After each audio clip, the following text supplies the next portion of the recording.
아시안컵 개막 3일차에 마침내 한국 대표팀이 바레인과 첫 경기를 치렀습니다.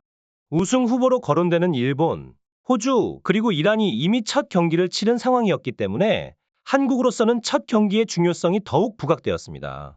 일본은 베트남과의 경기에서 승리를 거두었지만 불안한 경기력으로 졸전 끝에 간신히 이겼고, 이는 전문가들에게 우승팀 예측을 다시 한번 고민하게 만들었습니다. 이에 한국은 바레인전에서 완승을 거두며 우승 후보로서의 명성을 높일 필요가 있었습니다. 피파 랭킹 86위인 바레인은 아시아 최강팀인 한국에 비해 순위가 현저히 낮지만 같은 조의 다른 세 팀 중에서는 가장 까다로운 상대로 평가됩니다. 반면 말레이시아는 한국의 김판곤 감독이 이끌며 아시아 지역 예선에서 돌풍을 일으키고 있지만 피파 랭킹은 132위에 머무르고 있습니다.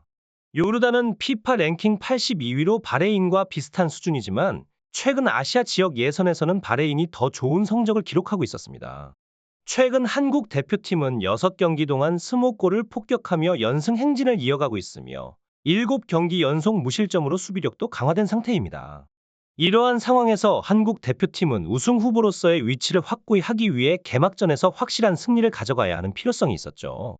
클린스만 감독도 이러한 중요성을 인식하고 이라크전에서 주전 선수들에게 휴식을 부여한 만큼 아시안컵 첫 경기에는 강력한 선발 라인업을 꾸렸습니다. 골키퍼로는 김승규가 나서고 수비진에는 이기재, 김민재, 서우와 정승현이 포진했습니다. 미드필더진에는 황인범, 박영우, 이재성이 배치되었고 공격진에는 손흥민, 조규성 그리고 이강인이 출전했습니다. 황희찬은 부상으로 인해 벤치 명단에서도 빠졌지만 엉덩이 부상이 큰 문제는 아니라고 하며 조별리그 3차전부터 출전할 수 있는 상태가 될 것이라고 전해졌습니다. 황희찬의 부재는 아쉽지만 한국 대표팀은 여전히 바레인을 가볍게 꺾을 수 있는 전력을 갖추고 있습니다. 대표팀의 목표는 최대한 1차전과 2차전을 모두 승리로 장식한 후 다음 라운드 진출을 조기에 확정지어 조별리그 3차전에서 주전 선수들에게 휴식을 부여하는 것입니다.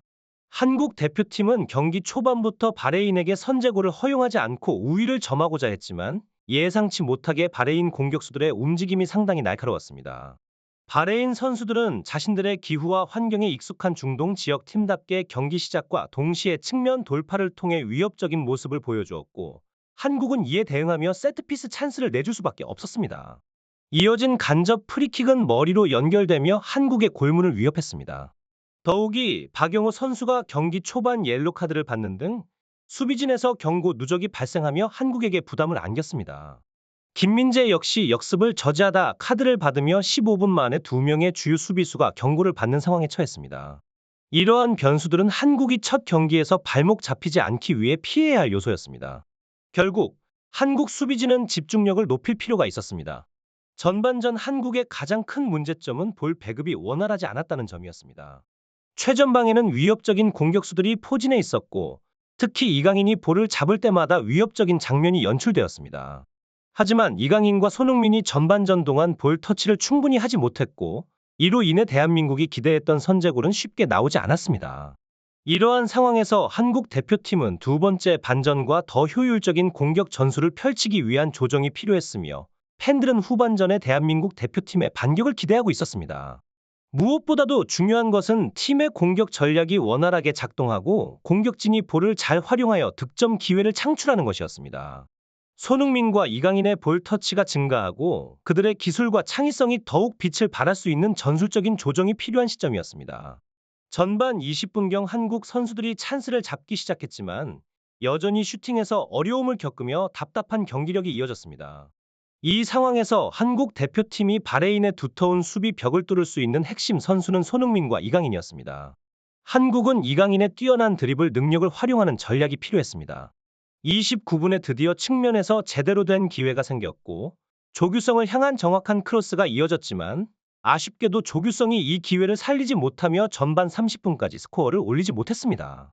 이번 경기는 양팀 모두 거친 파울이 자주 발생하며 치열한 경합이 이어졌지만 주심은 유독 바레인에 관대한 반면 한국 선수들에게는 엄격한 판정을 보였습니다. 전반전 중반 이전에 이기재, 김민재, 박용호가 연속적으로 파울로 카드를 받은 것과는 대조적으로 바레인 선수들은 한국 선수들을 밀치고 넘어뜨려도 카드를 받지 않았습니다. 이로 인해 경고 누적으로 인한 퇴장 위험에 처한 한국의 수비수들은 경합에서 적극적으로 나설 수 없게 되었고, 그 결과 세컨드 볼 싸움에서 밀리며 바레인에게 위협적인 역습 찬스를 계속해서 허용했습니다. 이러한 상황은 한국 대표팀에게 불리하게 작용했고, 경기의 흐름을 바꿀 필요성이 점점 더 커졌습니다. 한국은 바레인의 견고한 수비와 엄격한 주심의 판정에도 불구하고 경기의 주도권을 잡고 공격의 리듬을 되찾을 방법을 모색해야 했습니다. 공격진의 활발한 움직임과 더욱 정교한 패스 작업이 필요한 시점이었으며, 특히 손흥민과 이강인의 기술과 창의성이 한국 대표팀의 역전을 이끌 수 있는 열쇠가 될 것으로 보였습니다. 한국 선수들의 슈팅은 계속해서 목표를 벗어나고 있었습니다. 답답한 경기력 속에서도 몇 번의 기회가 찾아왔지만, 이재성은 35분경 상대 골문 앞에서 반대발 크로스를 받아 촬영한 공을 허공으로 날려버렸습니다.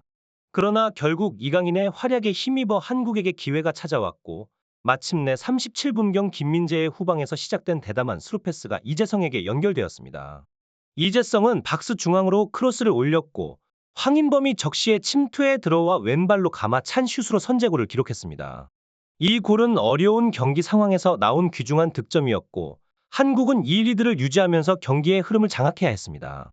전반전 한 골의 리드를 지킨 채 하프타임에 들어선 한국은 한 골 차로는 절대로 안심할 수 없는 상황이었습니다.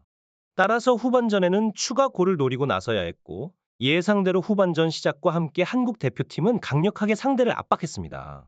하지만 한국은 이 경기에서 가장 원하지 않았던 최악의 상황에 직면하게 되었습니다.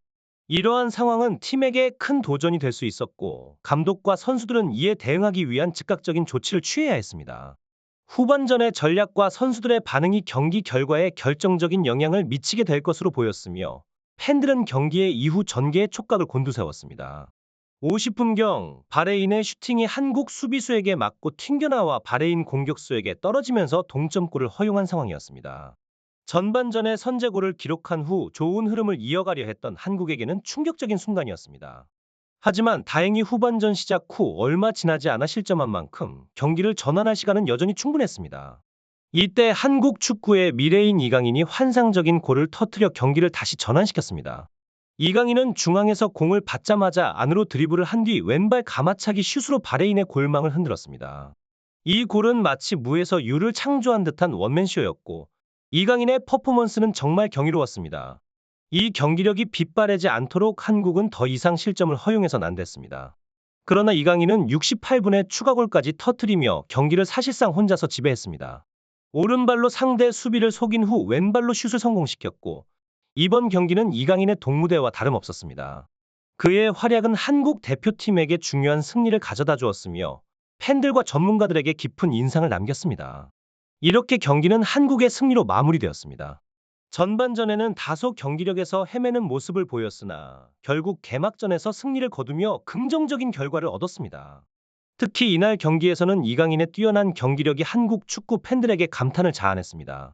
국가대표팀에서 그의 영향력이 점점 더 강해지고 있는 이강인은 이번 경기에서 보여준 퍼포먼스로 한국 축구의 밝은 미래를 예고했습니다. 한국 대표팀은 이제 1월 20일 요르단과의 조별리그 2차전에 나서게 됩니다. 이 경기에서도 한국 대표팀의 연승 행진을 기대하며 팀의 활약을 지속적으로 응원합니다. 이강인을 비롯한 모든 선수들의 활약이 기대되는 바입니다. 오늘 경기의 승리가 한국 대표팀에게 더 큰 자신감을 부여하며 앞으로의 경기들에서도 훌륭한 성과를 거둘 수 있는 발판이 되기를 바랍니다. 지금까지 축구 소식을 전해드린 풋볼 랭킹이었습니다. 구독과 좋아요로 지속적인 응원과 관심을 부탁드립니다. 감사합니다.